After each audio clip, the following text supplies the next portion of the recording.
All right. So I just put it on record. So 3, 2, 1. Hey, Pragash, how's it going, man? Good. It's been a while since we've seen each other like in person. Like I think it was last time we saw each other was probably 2 years ago at dinner. You been good? Your everybody's good? Yeah, everybody's good. You're right. I mean, it's been just over a year now working from home. From last March. So you're right. Probably over 2 years now. We haven't seen each other. I haven't been out there, and it's just been traveling for work, and that's about it. Yeah, look, I'm shocked. You told me you left the New York area. You're down over in Missouri. I know that's a good move for you because you make good decisions. So I'm just still like, whoo, Missouri from New York. Don't hate me, fans out there or people out there for saying that.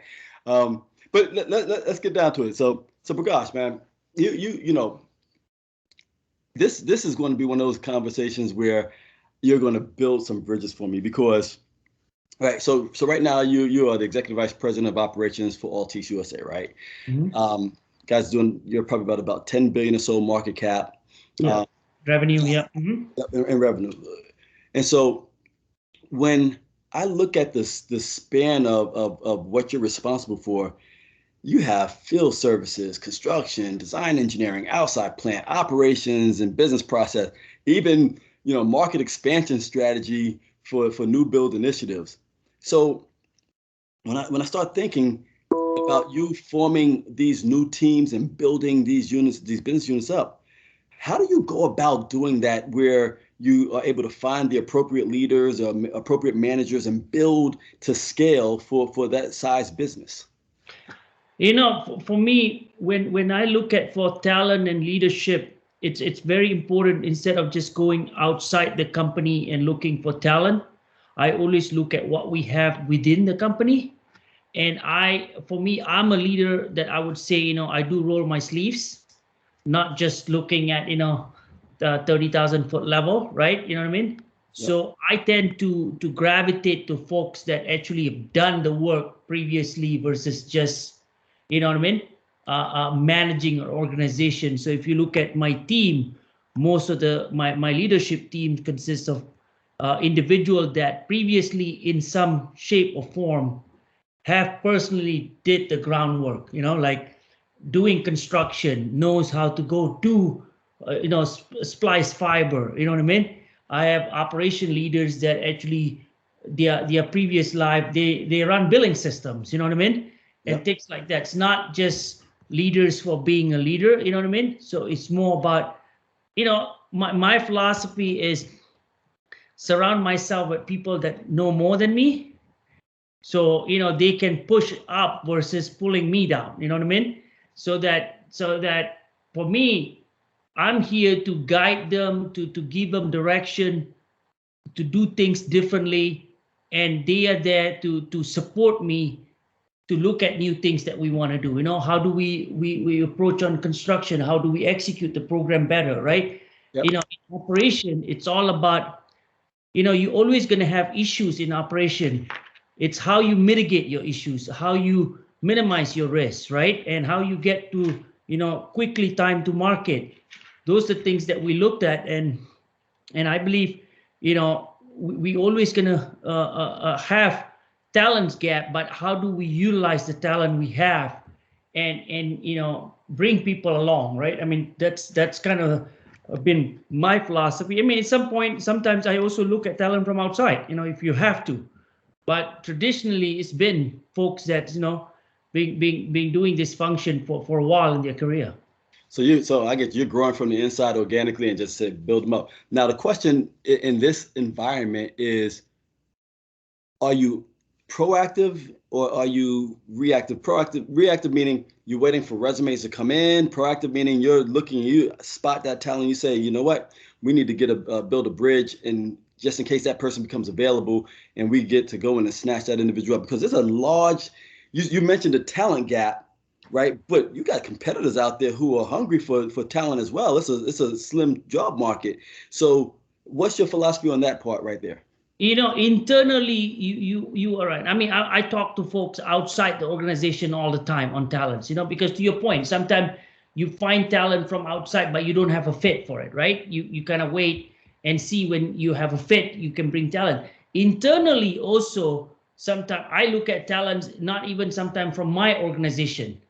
I look at folks, from say, product team to join operations, or folks that have a lot of, business operation experience, you know what I mean, to join operation, because at the end of the day, I look at folks that, can solve problem, can think quickly, and develop a solution that we can execute and improve the business, right? I have folks in my group that manage our KPI business performance.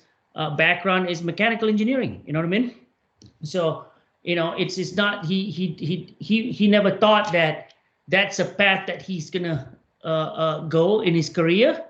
I spotted the talent, he started in the field, and we develop him to take on additional role. So to your point, you're right. You see talents, and then you say, you know what, this is a good talent. What can I do to bring him forward over time, right? If you look at some of the leaders in our organization, I have a leader that run my entire construction group, which is a large group.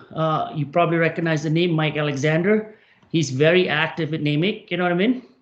And he's been with the company for some period of time, and he's a talent that we know can deliver. But Mike's come from the field background, used to work on constructions, and now he's managing the entire organization. So you're right. I think you have to spot the talent, and then how can you bring them along to take on additional roles. So you've been highly successful in coming from being very technical. I mean, you have an EE degree, right? You have patents in the technical patents in the field. How did you translate that technical competence over into being a good people leader? Because as we were talking earlier, I told you when we were at dinner and we were talking, you get to a point where you talk with individuals, and you can say that's a good person, or that person is somebody I want to work with, report to, whatever, however that, by that personality. Sometimes we get into roles and we forget about people. We just think about ourselves in certain cases, but that's not the mark of a great leader. The mark of a great leader is a person who makes other people around them feel good about themselves and get them to do what they would normally not be able to accomplish. And you are doing that across so many verticals within your organization. Technical skill sets don't usually translate over into that capability. How did you make that transition? Or was it ever really a transition at all? It was just you had good communication skills. It was. When I was at Charter, early in my career, I left Charter. I moved on from Charter in 2006. To me, when I joined Bresnan Communication, is when I really expanded my, I would say, thinking or view of, telecom company, cable, more about how to run the business, not just as an engineer, build product and launch product. You know what I mean? Yep. Start looking. I mean, we were a smaller company, so we kind of, everybody have to do more than their role. You know what I mean? Yeah. So the benefit of that was I got to learn a lot about the business. That's when we basically built a company that we end up selling the business to Cablevision, right, in 2010. That's where I learned a lot. The group there, the mentors, starting from Mr. Bresnan all the way down to the CFO, the president of the company, the at that time the operation leadership. It's really about us building the business, because we all have what I call it stake in the business. If we make it, we all eat.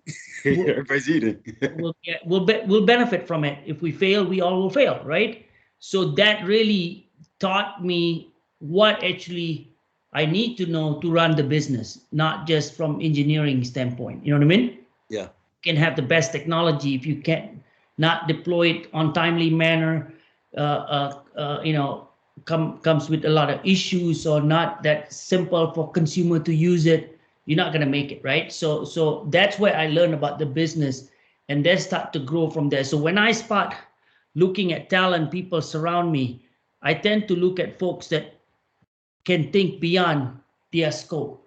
I call it more, I think there's terms out there looking at, a horizontal leader versus vertical leadership.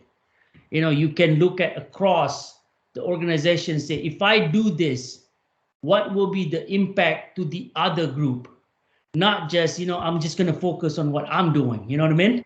Yep. And that's the thing that I think about night and day, that keep me up at night. If I do this, what will happen down the chain? You know what I mean? Yep.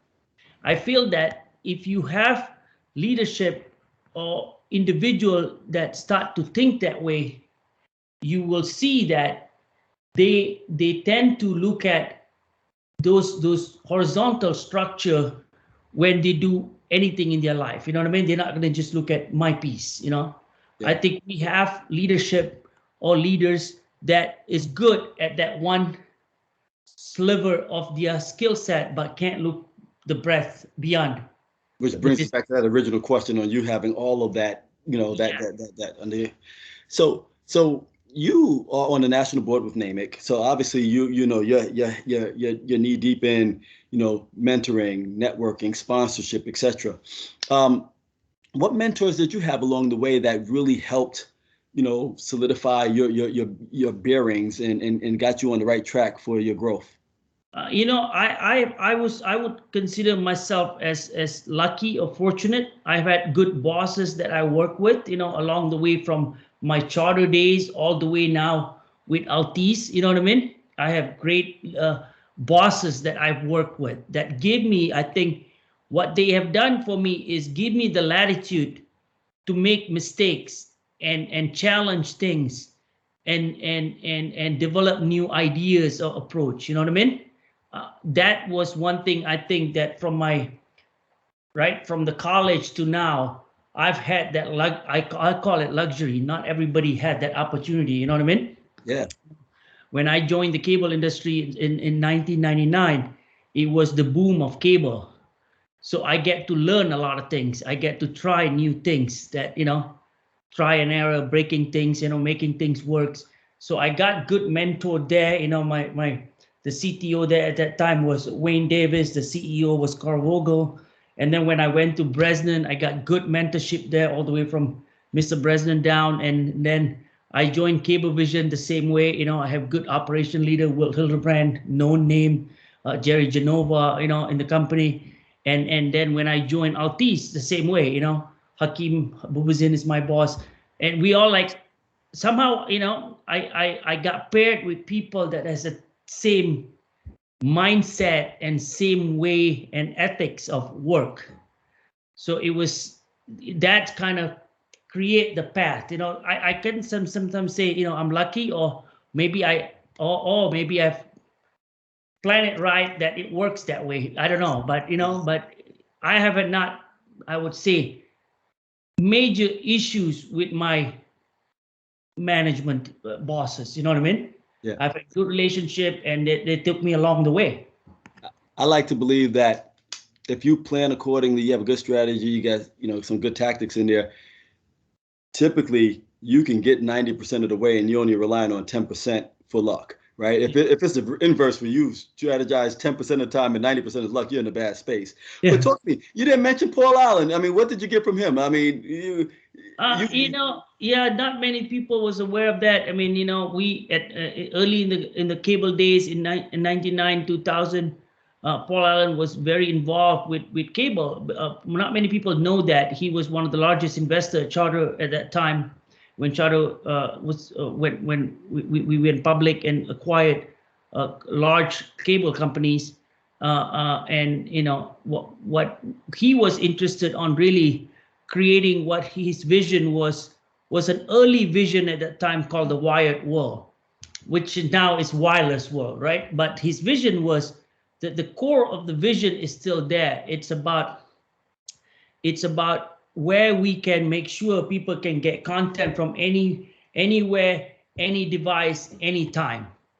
He said we need to create a platform for the lack of better word, a portal for consumer to get to any content they want, right? So it's basically, if you look at it right now, one of the, you look at your set-top box right now at home, you can get content from anywhere you want, right? You can get content from your traditional cable, you can get your streaming content, and it's also a gateway.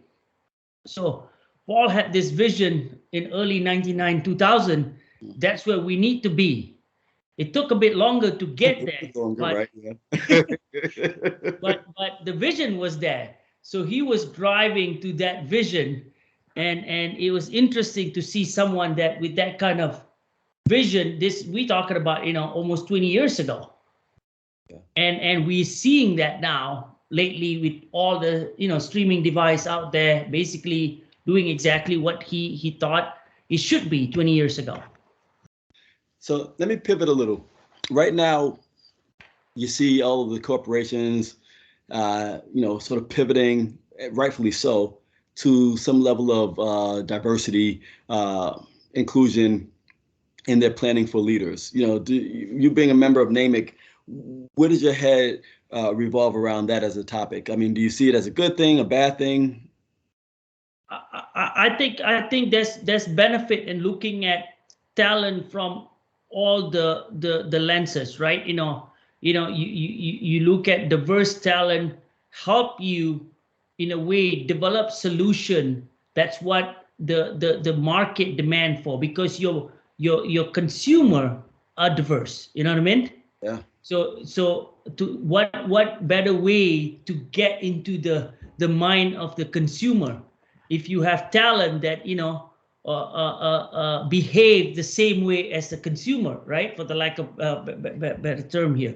So I think there's benefit, because there's some challenges when you go and you want to deploy product in certain community if you don't know the insight of how those folks, the community think, right? You know what I mean? Yep. To your point earlier when we were talking, you have community in the South, you have community in the, Midwest or East Coast.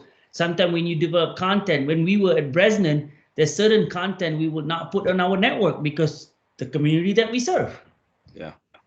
So I think having that diversity will help you with content creation, with product development. And I don't think, then you get more, what I said earlier too, more breadth on what you offer out there that kind of meet, I would say, say 80% of your consumer versus pigeonholing your product to, subset of your consumer. So I do think that's valuable. I mean, even if, at Altice, we are pretty bold with our DNI initiative, you know what I mean? Yeah. I mean, being diversity and inclusion, not just from race and gender, right? We look at, situation with people that, how do we help folks with accessibility? You know what I mean? Those are the things also we look at. I mean, like product development, right? Accessibility important. We even going down to look at, when we put together our retail environment, how can people access the store? Way back when, I would say 10 years ago, we didn't think about that. You know what I mean? We just say, okay, this is a store, this is how we're going to do it. You know what I mean? We don't get those feedback from others, right? Now we start thinking that way because the consumer demanded and the market demanded. I think it's a good thing. So I'm gonna get you out of here on this one, right? Because you're, like you said, you're heavy in NAMIC, you're ELDP member.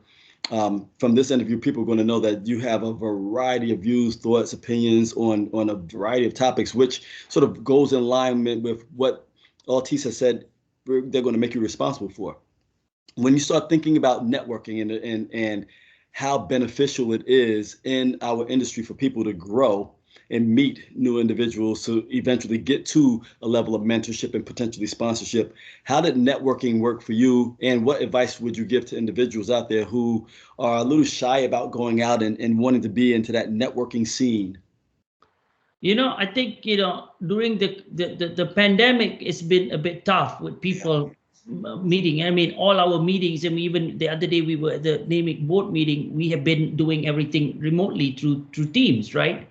And I think, if you can find times to meet person to person, I always look at it. If I want to, if I had to, I would say, get into networking or meeting with someone, I try to find someone that has a completely opposite background of myself. You know what I mean?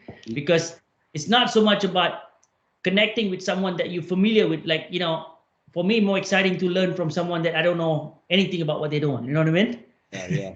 You're So a valley to your peak. Yep. yeah, I try to look at the opposite, because part of networking and mentoring, it's good to get the different view and perspective.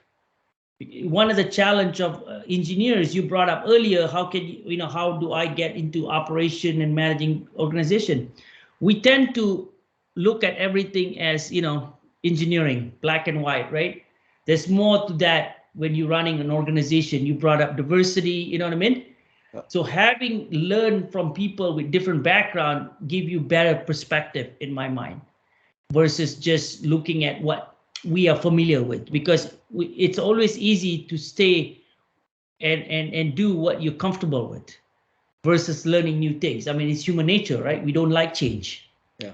But change sometimes can bring new opportunity and exciting things. Maybe you meet a new mentor that's not in a technical role, and you start to like what he's doing, then you can branch out from what you're doing, right? So I tend to look at, and my advice is, go out there, meet people. You never know how your career gonna. I never thought I'm gonna be an operation guys. I always thought I'm gonna be an EE, and spend my entire life doing electrical engineering things. I've Look at you now, never. right? You may have a couple of patents, but yeah, you got a whole bunch of other stuff going on. Well, Pragash, we appreciate you, man. Like I said, you do a lot in NAMIC. You inspire a lot of individuals. You have that technical background, but you've also applied it to so many other areas that becomes an inspiration for those who are technically inclined, who don't know if they can make that jump into people leadership. But here's a clear example of how that works, and it works very well, right? One last thing. You still a Knicks fan? No, my basketball Ah! follow my son. See, where he goes, I goes.